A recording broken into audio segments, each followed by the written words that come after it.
Hello everyone, मैं वर्तिका स्वागत करती हूँ अपने चैनल पे। आई होप आप सब अच्छे होंगे। तो ये एनआईएस बुक्स हैं जो उनकी समरी है, और ये समरी DSSB के लिए इंपॉर्टेंट तो है ही है। उसके अलावा अदर जो टीचिंग एग्जाम है लाइक बिहार सुपर टेट या यूपी टेट की अगर आप तैयारी कर रहे हो, या KVS एनवीएस, इन सब के लिए बहुत इंपॉर्टेंट है क्योंकि ये बेसिक है। ठीक है, यहाँ से तो क्वेश्चन बनते ही बनते हैं। तो आज हम लोग जानेंगे, इस चैप्टर का नाम है शिक्षण और अधिगम की विधियाँ, method of learning and teaching. कल हमने अप्रोचेस जाने थे, उपागम जाने थे, शिक्षण उपागम। आज हम जानेंगे विधियों के बारे में। तो आज हम लोग का ये 502 कोर्स चल रहा है, जो कि बहुत इंपॉर्टेंट, ये जो 502 है ना, बहुत इंपॉर्टेंट है। 506 और 501 मैंने पहले कंप्लीट करा दिया है। अगर आपने नहीं देखा है तो उसकी प्लेलिस्ट बनी हुई है, आप कंप्लीट देख सकते हो। ठीक है, छोटी वीडियोज रहती हैं, अगर आप 2x स्पीड या 1.5x स्पीड पे देखते हो तो आपका आसानी से वो चीज़ें हो जाएंगी। मल्टीपल टाइम रिवाइज करिए। ये हमारी यूनिट 3 है। तो चलिए स्टार्ट करते हैं। बच्चों को पढ़ाने के लिए हमें डिफरेंट टाइप के मेथड का यूज़ करना है। तो हमें कैसे मेथड का यूज़ करना है, विधियों की क्या विशेषता होनी चाहिए कि यहाँ पे बच्चे फियर फ्री माहौल हो उनके लिए। ठीक है, वो उनको मौके दिए जाए, उनकी भागीदारी ज़्यादा हो, उनकी पार्टिसिपेशन बहुत ज़्यादा हो। और हमें क्या करना है, हर बार पढ़ाने के लिए केवल एक ही मेथड नहीं कि हम ये सोच लिया कि हम हमेशा यही मेथड यूज़ करेंगे। नहीं, हमें फ्लेक्सिबल रहना है कि अच्छा आज ये चैप्टर है तो उसके अकॉर्डिंग ये मेथड बेटर रहेगा, इस चैप्टर के लिए ये इंपॉर्टेंट मेथड है। तो इस तरीके से कॉन्सेप्ट के अकॉर्डिंग हमको मेथड को यूज़ करना है। तो फ्लेक्सिबिलिटी होनी चाहिए मेथड को यूज़ करते टाइम। तो यहाँ पे हम जानेंगे कि जो मेथड है हमारे, उनको दो मुख्य श्रेणियों में बांटा गया है, दो मुख्य क्लासिफिकेशन की गई है। जो कि पहला है अनुदेशात्मक मेथड और दूसरा है विद्यार्थी अनुकूल मेथड। अब अनुदेशात्मक मेथड क्या होता है, इसको इंग्लिश में कहते हैं इंस्ट्रक्शनल मेथड। ये इसमें टीचर को बहुत ज़्यादा महत्व दिया जाता है कि इसमें जो पार्टिसिपेशन होगा वो टीचर का ज़्यादा होता है, स्टूडेंट का पार्टिसिपेशन बहुत कम होता है। और स्टूडेंट सेंटर नाम से पता चल रहा है, इसमें स्टूडेंट के इर्द गिर्द चलता है, यानी कि स्टूडेंट को बहुत ज़्यादा वैल्यू दी जाती है, महत्व दिया जाता है। अब इंस्ट्रक्शनल जो विधि होती है, इसमें हमको 3 विधियाँ पढ़नी है इस चैप्टर में, इस यूनिट में। व्याख्यान विधि, लेक्चर मेथड, प्रदर्शन विधि, डिमॉन्स्ट्रेटिव मेथड, और इंडक्टिव और डिडक्टिव मेथड, जो कि सीटेट में तो भर भर के इससे क्वेश्चन आते हैं।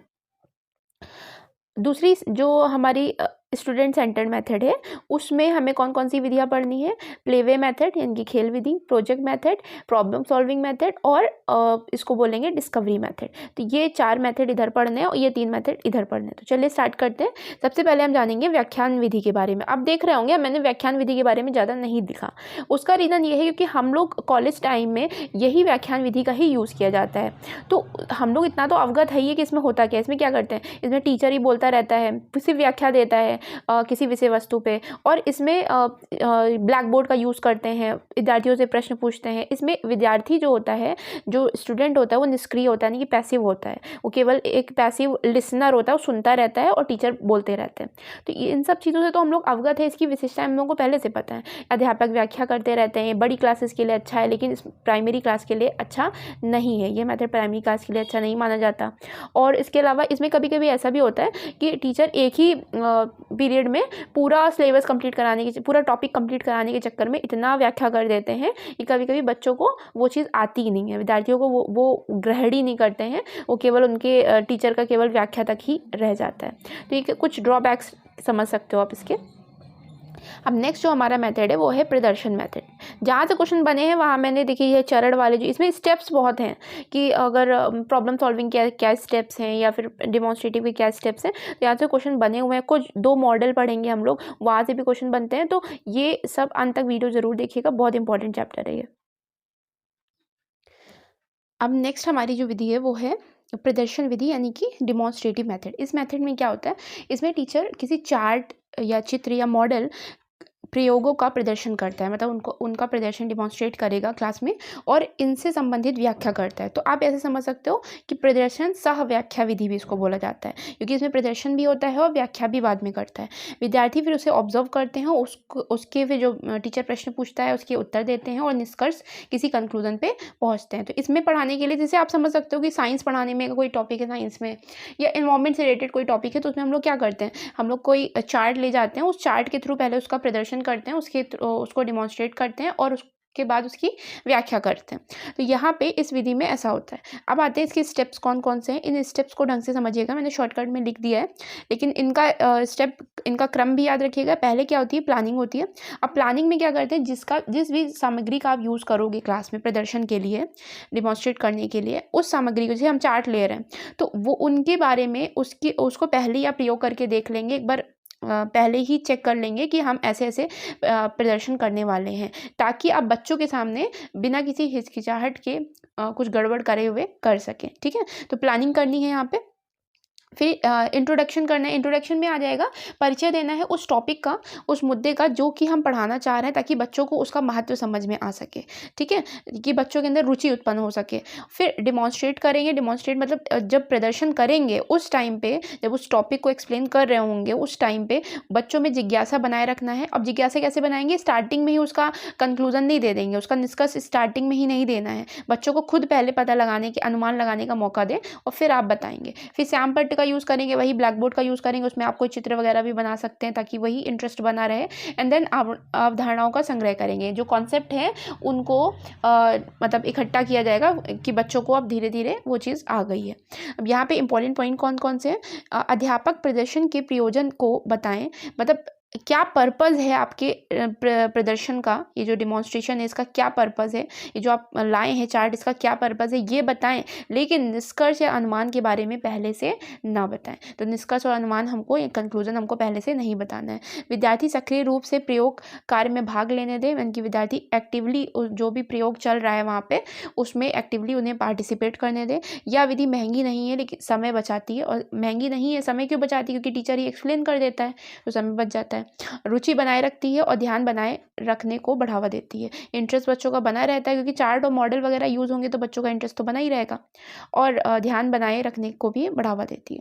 अब हम जानेंगे आगमनात्मक और निगमनात्मक विधि, यानी कि inductive method and deductive method. Inductive method क्या होता है, ये सारे पॉइंट तो आपको सीटेट के टाइम में आपने पढ़ा ही होगा। उदाहरण से सूत्र की ओर, ये विधि क्या होती है, इसमें पहले उदाहरण देते हैं और फिर एक सूत्र तक या नियम तक हम पहुँचते हैं। अब फॉर एग्जाम्पल हम यहाँ पे एक बच्चा है, उसको हम क्या देते हैं, एक कॉन्सेप्ट सिखाना है कि जो आइसोसेलेस ट्रायंगल होता है उसकी दो भुजाएं बराबर होती हैं। आइसोसेलेस ट्रायंगल मतलब समद्वि बाहु त्रिभुज, अगर दो भुजाएं बराबर होती हैं तो दो कोण भी बराबर होते हैं, ये होता है ना। तो अब ये अगर ये जो मैंने बताया कि दो भुजाएं बराबर है तो दो कोण बराबर है, तो हमको नियम पे पहले नहीं जाना। पहले हम क्या करेंगे, उस बच्चे को हम क्या देंगे, 3 ट्रायंगल दे देंगे फॉर एग्जाम्पल। ठीक, अब 3 ट्रायंगल दे दिया अलग अलग भुजाओं के। मान लीजिए ये 8-8 सेंटीमीटर का था, ये 6-6 सेंटीमीटर का था, ये 5-5 सेंटीमीटर का था। दो भुजाएं इसकी बराबर हैं, इसकी भी 2 बराबर, इसकी भी 2 बराबर। अब बच्चों को हम खुद कहेंगे कि जो दो भुजाएं बराबर हैं उनके सामने वाले कोण नापे, उन सामने वाले कोण को नाप करके फिर आप लिखो। तो वो जो निष्कर्ष पे पहुंचेंगे वो खुद ही ये बात कहेंगे, या फिर एक सामान्यीकरण रूप से जनरलाइज होकर के एक बात आ जाएगी कि हाँ, जो दो भुजाएं बराबर हैं उनके सामने का कोण भी बराबर है, उनके सामने का एंगल भी बराबर है। तो यहाँ पे क्या हुआ, यहाँ पे हम उदाहरण से सूत्र की तरफ गए। जबकि डिडक्टिव मेथड में क्या होता है, सूत्र से उदाहरण, पहले हमको फॉर्मूला पता होगा, देन उसके ऊपर हम लोग एग्जाम्पल लगाते हैं। विशिष्ट से समान क्यों, क्योंकि अगर सूत्र बना है, यानी कि वो नियम बना है, वो फॉर्मूला बना है, वो फैक्ट आया है, तो वो तो सामान्यीकृत रूप से वो सब पे लागू होगा ना। जितने भी आइसोसेलेस ट्रायंगल होंगे वो सब पे ये लागू होगा कि नहीं होगा। तो ये सामान्य पे गए ना हम लोग। तो विशिष्ट से स्पेसिफिक से हम सामान्य की तरफ जाते हैं, मूर्त से अमूर्त की तरफ, क्योंकि त्रिभुज, अगर हम त्रिभुज की मॉडल वगैरह लें तो त्रिभुज एक तरीके से वो मूर्त हो जाएगा जो सामने प्रत्यक्ष है, और अमूर्त वो सूत्र हो जाएगा या नियम हो जाएगा। ज्ञात से अज्ञात की ओर जाते हैं। तो ये सारे जो पॉइंट है बहुत अच्छे से याद कर लीजिएगा। और इसका जस्ट अपोजिट होता है डिडक्टिव। यहाँ सूत्र से उदाहरण की ओर, तो सूत्र मतलब सामान्य है, सामान्य से विशिष्ट की ओर जाएंगे, अमूर्त से मूर्त की ओर जाएंगे, और अज्ञात से ज्ञात की ओर जाएंगे। इनको इंग्लिश में एक बार बता देती हूँ। एग्जाम्पल से rule, specific to general, concrete to abstract, और नोन टू अननोन। इसका जस्ट अपोजिट ये वाला हो गया। और इनमें डिफरेंस क्या होता है, बच्चों की रुचि का ध्यान इसमें रहता है, इसमें बच्चों की रुचि को महत्व दिया जाता है, और विकासात्मक प्रक्रिया है, मतलब एक डेवलपमेंटल प्रोसेस होता है। और इसमें क्या होता है, बच्चों को सिद्धांत, नियम, तत्वों के बारे में सूचना दी जाती है, वही क्योंकि इसमें प्रिंसिपल और जितने भी रूल्स हैं, फैक्ट हैं, उनके बारे में इंफॉर्मेशन दी जाती है। अन्वेषण डिस्कवरी, सोचने की शक्ति का विकास होता है। इंडक्टिव मेथड में डिस्कवर करने, सोचने की शक्ति का विकास होता है, क्योंकि अब सूत्र वो मतलब आप सोचिए एग्जाम्पल दिया है, उसके बाद वो सूत्र तक पहुँचेगा तो कहीं ना कहीं वो डिस्कवर करेगा ना, उसकी सोचने की शक्ति, फिर वो कहेगा कि हाँ 2 साइड बराबर थी इसीलिए 2 एंगल बराबर हो गए। और यहाँ पे क्या होता है, वास्तविक जीवन को ऑब्जर्व और पूर्व ज्ञान से संबंध स्थापित करने पे जोर दिया जाता है कि क्योंकि उदाहरण जब हम सूत्र कर रहे होंगे फिर हम उदाहरण पे जाएंगे, तो वो जो उदाहरण होंगे वो वास्तविक जीवन से संबंधित हो सकते हैं। उसके अलावा उसमें आप पूर्व ज्ञान को का संबंध स्थापित करते हैं बच्चे। अब आगमन से निकले निष्कर्ष की जांच निगमन विधि द्वारा ही की जाती है। अब यहाँ समझिएगा, बहुत इंपॉर्टेंट पॉइंट है कि जो इंडक्टिव मेथड से जो भी आप चीज़ निकालते हो, जो भी सूत्र निकालते हो, उसको टेस्ट करने के लिए आप क्या करोगे, वापस से इंडक्टिव मेथड का यूज़ नहीं करते हैं। उसको टेस्ट करने के लिए हम डिडक्टिव मेथड का यूज़ करते हैं। जैसे अगर हमने यहाँ पे एक सूत्र निकाला, अब उसको टेस्ट करना है तो हम क्या करेंगे, उस सूत्र से उदाहरण की ओर जाएंगे, तो डिडक्टिव मेथड का यूज़ करेंगे। इसीलिए एक लाइन बोली गई है कि एक दूसरे के बिना ये अपूर्ण है। इंडक्टिव और डिडक्टिव एक दूसरे के बिना अपूर्ण माने जाते हैं। अब आ जाते हैं हम लोग स्टूडेंट सेंटर विधियाँ, यानी कि स्टूडेंट सेंटर जो मेथड है। सबसे पहला मेथड है खेलकूद विधि। तो खेलकूद विधि में क्या होता है, खेलकूद विधि में बच्चे का फिजिकल ग्रोथ, कॉग्निटिव, सोशल और इमोशनल ग्रोथ होती है। मतलब शारीरिक वृद्धि होती है, संज्ञानात्मक वृद्धि होती है, सामाजिक होती है और भावात्मक वृद्धि होती है। इसमें अच्छा बच्चे से इसमें क्या क्या तत्व होते हैं, खेलकूद विधि में क्या क्या तत्व होते हैं जो कि इंपॉर्टेंट है। ये जितने भी मैंने यहाँ पे एक माइंड मैप के थ्रू बताया है कि यहाँ तत्व या घटक हैं, तो एक रुचिपूर्ण होता है कि उनको पढ़ने में मज़ा आता है। अंतःप्रेरणा, सेल्फ मोटिवेशन मिल जाता है। अनुशासन, बहुत इंपॉर्टेंट पॉइंट है कि बच्चे खुद से डिसिप्लिन में रहने लगते हैं अगर वो प्लेवे मेथड से पढ़ाया जाता है। सहकारी और संयोगात्मक, क्योंकि प्लेवे मेथड में ग्रुप वगैरह बनाए जाते हैं, तो इससे क्या होगा, पीयर लर्निंग वगैरह के थ्रू वो सहयोग वाली चीज़ें भी सीख सकेंगे। भयहीन कार्य करना, भयहीन कार्य बिना डरे कोई भी कार्य कर सकेंगे। अनौपचारिक वातावरण यानी कि इनफॉर्मल इन्वायरमेंट दे दिया जाता है। फॉर्मल इन्वायरमेंट का मतलब होता है कि एकदम राइट टाइम होकर के, लेकिन यहाँ पे क्या होता है, बहुत फ्रेंडली होकर के वो चीज़ें सीख सकते हैं। फ्रीडम मिलता है उनको सीखने के लिए, और स्वतः क्रिया, खुद से भी क्रिया करते हैं। चुनौतीपूर्ण चैलेंजेस रहते हैं तो बहुत ही अच्छा होता है, क्योंकि पता है क्या होता है कि चैलेंजेस वाला मैंने शायद इससे 506 वाले में बताया था कि चैलेंजेस जब बच्चों को मिलते हैं तो उन्हें और मोटिवेशन मिलता है कि अच्छा ये चैलेंज पार किया, अब हम आगे करेंगे, ये पार किया, अब हम आगे करेंगे। तो इसीलिए ये प्लेवे मेथड बहुत इंपॉर्टेंट है। अब यहाँ पे एक लाइन मैंने लिखी नहीं है, लेकिन मैं आपको बता देती हूँ, वर्क और प्ले में क्या डिफरेंस होता है, काम और खेल में क्या डिफरेंस है, तो सबको पता होगा वैसे मेरे हिसाब से। काम क्या होता है, ज़बरदस्ती आपके थोपा जाता है, आपको ज़बरदस्ती दिया जाता है। प्ले क्या होता है, खेल क्या होता है, जो अपने आनंद से बच्चे करते हैं, ठीक है, या इंसान भी, हम लोग भी अगर खेलेंगे तो अपने आनंद से करेंगे, कोई मजबूरी नहीं होगी, यहाँ ज़बरदस्ती आपसे करवाया जाता है। तो एक से छोटा सा डिफरेंस था, अपने माइंड में ये बात रखिएगा। अब यहाँ पे जो प्लेवे मेथड होता है, कुछ प्रिंसिपल पे आधारित होता है, कुछ सिद्धांतों पे आधारित होता है। वो सिद्धांत कौन कौन से हैं उनको हम बारी बारी से जानते हैं। तो सबसे पहला जो प्रिंसिपल है वो है अंतः शक्तियों के अभिव्यक्तिकरण का सिद्धांत, यानी कि अनफोल्डिंग इननेट पोटेंशियल। अब यहाँ पे होता क्या है कि हर एक बच्चा जो होता है वो अपने अंदर कुछ ना कुछ अंतर्निहित शक्तियों के साथ जन्म लेता है, कुछ ना कुछ तो उसके पास पोटेंशियल होता है ना। बच्चा जैसे बड़ा होता है वो अपनी इन्हीं शक्तियों को एक्सप्रेस करेगा। अब इन शक्तियों को, इन पोटेंशियल को एक्सप्रेस करने के लिए अगर हमने ऐसी अनुकूल परिस्थितियाँ दी तभी तो वो एक्सप्रेस कर पाएगा। तो इस प्लेवे मेथड के द्वारा क्या होता है कि हम वो अनुकूल परिस्थितियाँ उपलब्ध कराते हैं जिनके द्वारा वो अपनी इननेट पोटेंशियल को एक्सप्रेस करता है। दूसरा जो सिद्धांत है वो है नैसर्गिक स्वभाव का सिद्धांत, यानी कि नेचुरल इंस्टिंक्ट। इसमें क्या होता है कि प्रत्येक जो व्यक्ति होता है, कोई भी व्यक्ति है, वो उसके अंदर कुछ ना कुछ नेचुरल इंस्टिंक्ट होता है ना, मतलब जो पहले से कुछ तो डिफरेंट होता है ना, हर एक व्यक्ति का दूसरे व्यक्ति से कुछ तो डिफरेंट होता है। तो जब खेल करता है तो खेल प्रत्येक बच्चे का स्वाभाविक प्रकृति होती है। तो खेल के द्वारा जब वो कोई चीज़ सीखेगा तो वो स्वाभाविक उसको लगता है कि हाँ ये तो मतलब नेचुरल सी चीज़ है। तो यहाँ पे ये सिद्धांत हो गया नेचुरल इंस्टिंक्ट का, कि नेचुरली उन चीज़ों को अडॉप्ट करना या सीखना। पूर्ण स्वतंत्रता के सिद्धांत, इसमें बच्चे को अगर हम किसी भी कार्य को स्वतंत्रता दे दी जाएगी तो वो क्या करेगा, अपनी इननेट पोटेंशियल को अभिव्यक्त कर लेगा आसानी से, नए अनुभवों को कम समय में सीख लेगा। लेकिन वही चीज़ अगर हम लोग ज़बरदस्ती का कुछ करवाएंगे तो वो उतने अच्छे से वो नहीं सीख पाएगा। इसीलिए कंप्लीट फ्रीडम का बहुत इंपॉर्टेंट रोल है।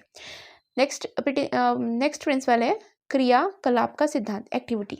अब हम बच्चों को जब हम एक्टिविटी कराएंगे, देखिए एक्टिविटी का मतलब ये होता है कि अगर हम एक्टिविटी करा रहे हैं तो बच्चे एक्टिव हैं उस जगह पे।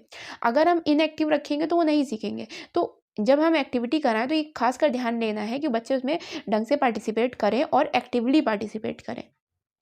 अब जो नेक्स्ट प्रिंसिपल है वो है इच्छा पूर्ति का सिद्धांत, यानी कि फुलफिलनेस ऑफ डिज़ायर। अब हर बच्चे में कुछ ना कुछ आंतरिक इच्छाएँ होती हैं, मतलब इनर कह सकते हो विशेज़ होती हैं, डिज़ायर्स होते हैं, जिनको कभी-कभी वो एक्सप्रेस नहीं करता। अब एक्सप्रेस नहीं करता तो क्या होगा, अगर हम लोग वहाँ उसको फ्री माहौल देंगे, एकदम अच्छा-सा फ्रीडम वाला माहौल देंगे, तो वो उन इच्छाओं को एक्सप्रेस करेगा। तो प्ले वे मेथड में यही होता है कि हमें उन बच्चों की जो इन्नेट पोटेंशियल की बात करें ना, घूम फिर के वही सब आ जा रहा है कि उनके अंदर वाली इच्छाओं को निकालना और जो एक्टिविटी के थ्रू उनको सक्रिय करना। तो ये पॉइंट हो गया 5th वाला। अब आता है 6th वाला, आनंद का सिद्धांत। अब कोई भी चीज़ जो आनंद प्रदान करता है उसे आसानी से सीखा जा सकता है, हमको भी पता है। अगर हमको इस चीज़ को करने में मज़ा आ रहा है तो फिर हम ऑब्वियसली उस चीज़ को जल्दी सीख लेंगे, और सेम टाइम पे अगर वो मज़ा नहीं आ रहा है तो जल्दी नहीं सीख पाएंगे। तो यहाँ पे प्लेवे में क्या किया जाता है, उस प्लेवे में खेल विधि के थ्रू आनंद पूर्वक तरीके से क्रिएटिविटी का सिद्धांत। जब बच्चे खेलते हैं ना तो कुछ ना कुछ देखिए, अगर एक ही चीज़ आप यूज़ करोगे बार-बार, जब एक ही गेम बार-बार यूज़ करोगे तो बच्चे बोर हो जाएँगे। इसीलिए यहाँ हमको एक अल्टरनेटिव गेम ढूँढना पड़ता है, अल्टरनेटिव प्ले ढूँढना पड़ता है। जिससे क्या होता है कि एक नवीनता तो आ ही जाती है और उससे क्रिएटिविटी का भी निर्माण होता है। उनकी क्रिएटिव जो पावर्स हैं वो भी बाहर खुल के आ पाती हैं। लास्ट है जिम्मेदारी का सिद्धांत, यानी कि प्रिंसिपल ऑफ रिस्पॉन्सिबिलिटी। अब इसमें क्या होता है, क्योंकि जो गेम्स होते हैं ना, या जो खेल होते हैं, इनमें कुछ ना कुछ रूल्स होते हैं। उन रूल्स को ये बच्चे पालन भी करते हैं इनका, ये ऐसा नहीं है कि रूल्स को नहीं फॉलो करते हैं। अगर रूल्स नहीं भी है, जब खुद के ये लोग गेम बनाते हैं, या हम लोग भी बचपन में गेम बनाते थे, तो हम लोग क्या करते थे कि नहीं, अगर जो यहाँ इस रोड पे गया, इसे एक वाला होता था, दूध मलाई वाला ऐसा कुछ गेम होता था, मुझे जहाँ तक याद है। तो उसमें ये होता था कि इधर जो गया वो आउट है, इधर जो रहा वो मतलब इन रहेगा, ऐसे करके। तो जो रूल्स बनाते हैं, इससे क्या होता है, जिम्मेदारी या अनुशासन या डिसिप्लिन आ पाता है बच्चों में। तो ये आ जाएगा प्रिंसिपल ऑफ रिस्पॉन्सिबिलिटी। जो अब नेक्स्ट पॉइंट है इसी का प्लेवे मेथड में, कि मॉन्टेसरी और किंडरगार्टन विधि जो होती है वो खेल विधि के आधार पर ही विकसित की गई है। इसी प्लेवे मेथड के बेस पे ही इनको विकसित किया गया है, मॉन्टेसरी और किंडरगार्टन विधि को। ये पूर्व प्राथमिक और प्राथमिक के लिए बेस्ट मानी गई है, मतलब जो प्री प्राइमरी होता है वो प्राइमरी के लिए बेस्ट मानी जाती है विधि। अब नेक्स्ट जो हमारी विधि है, मेथड है, वो है प्रोजेक्ट मेथड के बारे में आपको जो 3 डेफिनेशन है, इन्हीं 3 डेफिनेशन से इसके बारे में पूरा क्लियर हो जाएगा। देखिए, जॉन एफर्ड स्टीवेंसन क्या कहते हैं कि एक जो प्रोजेक्ट होता है वो समस्यात्मक कार्य, यानी कि प्रॉब्लमेटिक वर्क है, प्रॉब्लम है, समझ लीजिए, जो वास्तविक परिस्थितियों में पूर्ण किया जा सकता है। उस प्रॉब्लम को कैसे सही कर सकते हो, जब वो वास्तविक परिस्थिति यानी कि रियल लाइफ से रिलेटेड है तो। ठीक, अब आपको एक वर्ड यहाँ पे दिखेगा, ये वर्ड आपको कॉमन दिखेगा सब में। बैफर्ड कहते हैं कि एक प्रोजेक्ट वास्तविक जीवन का टुकड़ा है जिसे विद्यालय लाया जाता है। मतलब ये भी वही बात कह रहे हैं कि रियल लाइफ का ही एक पीस होता है जिसको स्कूल लाया जाता है। किलपैट्रिक क्या कहते हैं कि एक प्रोजेक्ट उद्देश्यपरक क्रियाकलाप है, मतलब ऑब्जेक्टिव एक एक्टिविटी होती है जिसका कुछ ऑब्जेक्टिव होता है, जिसे एक सामाजिक वातावरण में संपूर्ण हृदय से पूरा किया जाता है, मतलब एक सोशल इन्वायरमेंट में पूरे हृदय से उसको कंप्लीट किया जाता है। तो आपको यहाँ पे एक कॉमन चीज़ समझ में आई होगी, वो है रियल लाइफ। तो ये जो प्रोजेक्ट होते हैं ना, ये प्रोजेक्ट रियल लाइफ बेस्ड होते हैं। ठीक है, तो प्रोजेक्ट विधि में जो भी आपके पास प्रॉब्लम आती है, जो भी समस्या आती है, वो रियल लाइफ बेस्ड होती है। अब यहाँ पे इसकी विशेषताएं देख लेते हैं। प्रोजेक्ट विधि में समस्यात्मक होती है, वही प्रॉब्लमेटिक होती है, आपके पास प्रॉब्लम दी जाएगी, देन उसको सॉल्व करना है, और वो रियल लाइफ से रिलेटेड होनी चाहिए। उद्देश्य उसका कुछ ना कुछ पर्पस होता है, उद्देश्य होता है। एक्टिविटी के थ्रू उनको सॉल्व किया जाएगा। वास्तविकता, रियलिटी, रियल लाइफ से संबंधित होनी चाहिए। फ्रीडम होना चाहिए। उपयोगिता, अब ये नहीं कि वो प्रोजेक्ट मिल गया, उसका जो समस्या दे दी गई, लेकिन उसकी यूटिलिटी, उसकी कुछ उपयोगिता भी होनी चाहिए कि उसको सॉल्व किया बच्चे ने तो उसके बाद उसको यूटिलाइज भी कर सके वो। समग्रता, इंटीग्रेशन का मतलब समझिएगा कि अगर कोई भी प्रोजेक्ट दिया जाता है तो उसका मतलब ये नहीं कि कोई पर्टिकुलर सब्जेक्ट ही उसमें इन्वॉल्व हो, उसमें अदर सब्जेक्ट का इंटीग्रेशन भी होता है। उस प्रोजेक्ट में कोई एक ही विषय के इर्द गिर्द नहीं होकर के कई विषयों का इंटीग्रेशन, एकीकृत समग्रता होती है। प्रजातांत्रिक मूल, यानी कि डेमोक्रेटिक वैल्यूज, डेमोक्रेटिक वही स्वतंत्रता वगैरह आ जाएगा इसमें तो। और किलपैट्रिक के अनुसार एक प्रजातंत्र में सबसे उत्तम विधि यही होती है। तो किलपैट्रिक कहते हैं कि अगर किसी भी डेमोक्रेसी में सबसे अच्छी जो विधि है, मेथड है, वो यही है। अब इस जो प्रोजेक्ट मेथड होता है, जो प्रोजेक्ट विधि होती है, इसका आयोजन, इसको कंडक्ट कैसे किया जाता है, तो सबसे पहले प्रोवाइड अ सॉल्यूशन, बच्चों को हम एक सॉल्यूशन देंगे, एक परिस्थिति देते हैं। फिर हम क्या करते हैं, सेलेक्ट करते हैं उस प्रॉब्लम। अब एक परिस्थिति दी, उसमें हम प्रॉब्लम को सेलेक्ट करेंगे। अभी मैं आपको इसका एक एग्जांपल दूंगी, तो वहाँ से क्लियर हो जाएगा आपको कि सबसे पहले हमने सिचुएशन दी, फिर हमने वहाँ से एक प्रॉब्लम सेलेक्ट किया, फिर प्लानिंग द प्रोजेक्ट, फिर हम उस प्रोजेक्ट की प्लानिंग करेंगे कि अगर मान लीजिए रिपोर्ट वगैरह तैयार करनी है वो, फिर उसको एग्जीक्यूट करेंगे, फिर हम क्या करेंगे, मूल्यांकन करेंगे। ये स्टेप लाइन से याद रखिएगा। अच्छा, इसकी एक मैं ट्रिक बता देती हूँ कि आखिरी में इवैल्यूएशन ही आता है और स्टार्टिंग में कुछ ना कुछ या तो आइडेंटिफाई करना होगा या तो फिर सिचुएशन को देना होगा, ऐसा करके आएगा। तो आप अगर इसको अरेंज करने को आता है स्टेप्स को, तो आप ऐसे भी कर सकते हो एलिमिनेशन प्रोसेस से। तो अब मैं बता रही थी, इसका एग्जाम्पल लेते हैं। एग्जाम्पल में मान लीजिए हमने बच्चों से कहा कि आपको एक हॉस्पिटल ले जाया जा रहा है, तो हॉस्पिटल एक सिचुएशन हो गई, वहाँ पे उसको बच्चों को प्रॉब्लम, कई सारी प्रॉब्लम मिलेंगी, उन प्रॉब्लम पे वो प्रॉब्लम मिल गई। उसके बाद उन प्रॉब्लम पे उनको प्रोजेक्ट रिपोर्ट तैयार करनी है, तो रिपोर्ट तैयार करनी वो हो गया।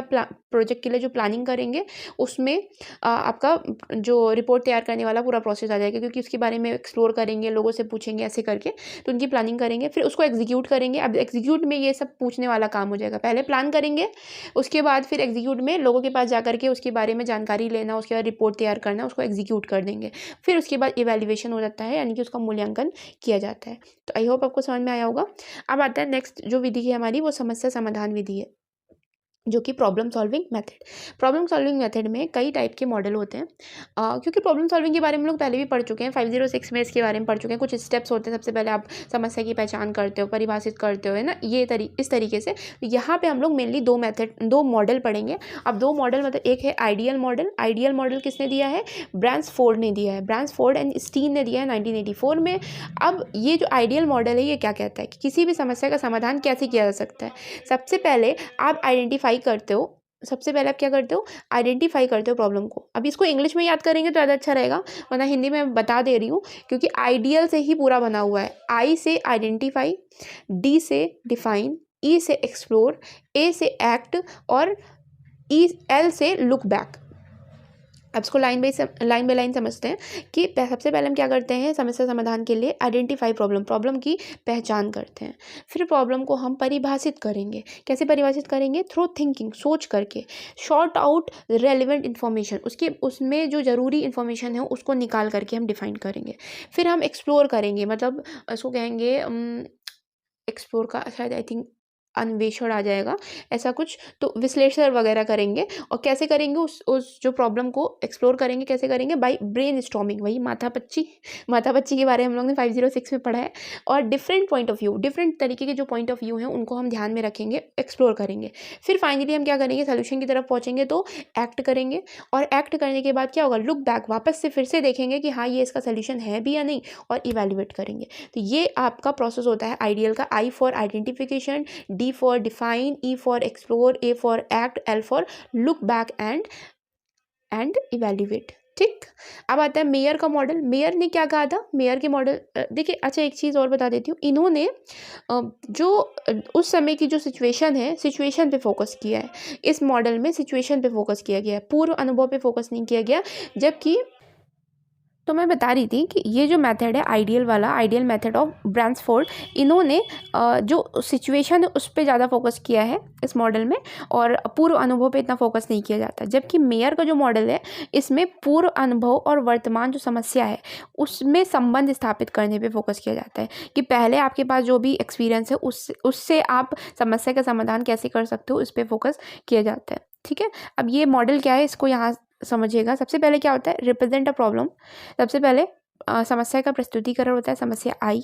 फिर हम क्या करेंगे, समाधान ढूंढेंगे, ये एरो बना हुआ है, समाधान ढूंढना। फिर हम क्या करेंगे, समाधान मिल गया तो समाधान का हम क्या करेंगे, क्रियान्वयन करेंगे, यानी कि इम्प्लीमेंट, उस सोल्यूशन जो मिला है उसको हम लागू करने की कोशिश करेंगे। अगर अब यहाँ पे दो कंडीशन होती है, एक कंडीशन ये होगी या तो हम सफल हो जाएंगे, तो जब हम सफल हो गए समस्या का समाधान करने में तो हम वहीं पे रुक जाएंगे, स्टॉप। लेकिन अगर हम सफल नहीं होते हैं तो हम क्या करेंगे, तो अगर हम फेल हो गए, देखिए यहाँ फेल लिखा हुआ है ना, तो हम फिर से जाएंगे और देखेंगे कि हमारी सोल्यूशन में जो समाधान ढूंढेंगे फिर से, या फिर हम फिर से उस प्रॉब्लम की तरफ चले जाएंगे। ठीक है।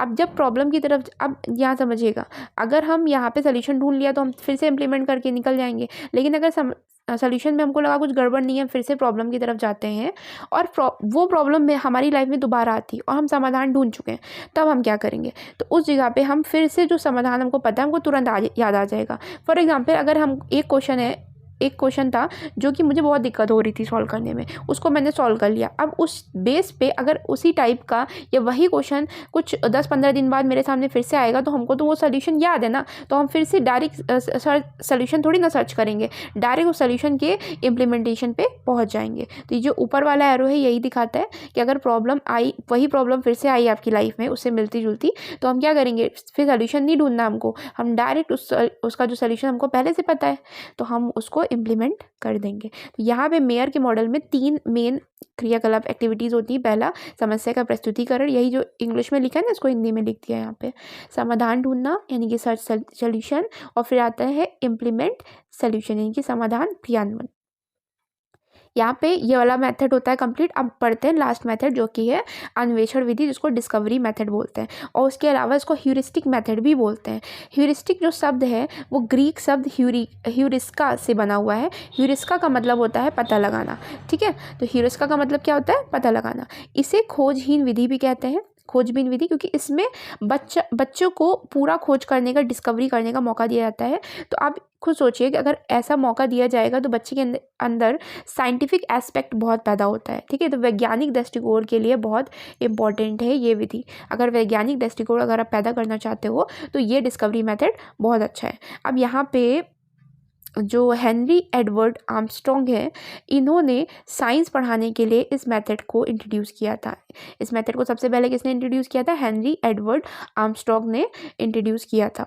इसमें बच्चे को खोजकर्ता के रूप में स्थापित किया जाता है, लाया जाता है। और इसके स्टेप्स क्या क्या हैं? देखिए, अब आपको एक चीज़ पता चला होगा इस चैप्टर में, इस यूनिट में, कि आपको स्टेप्स बहुत है। तो इस स्टेप्स में एक चीज़ देखिए, आखिरी में इवैल्यूएशन आता है, स्टार्टिंग में समस्या की पहचान आती है। इससे मिलता जुलता ही सारे स्टेप्स हैं। तो आप अगर आप चाहें तो यहाँ पे एक ट्रिक के रूप में माइंड में रख सकते हो कि लास्ट वाला तो मूल्यांकन होगा और स्टार्टिंग में हम उसकी पहचान करते हैं। तो अब यहाँ पे स्टेप्स देखते हैं कौन कौन से होते हैं अन्वेषण विधि के। एक होता है समस्या की पहचान करना, आइडेंटिफाई करेंगे, फिर ऑब्जर्व करेंगे, एक्सपेरिमेंट करेंगे। मतलब बच्चे अगर करते हैं, क्योंकि बच्चे डिस्कवरी मेथड का यूज़ करेंगे, तो यहाँ पे पहले समस्या की पहचान की जाएगी, फिर वो ऑब्जर्व करेंगे, एक्सपेरिमेंट करेंगे, फिर सोल्यूशन ढूंढा जाएगा, और फिर सोल्यूशन मिल गया तो क्या करेंगे? इवैल्यूएट करेंगे कि हाँ ये सोल्यूशन है भी या नहीं।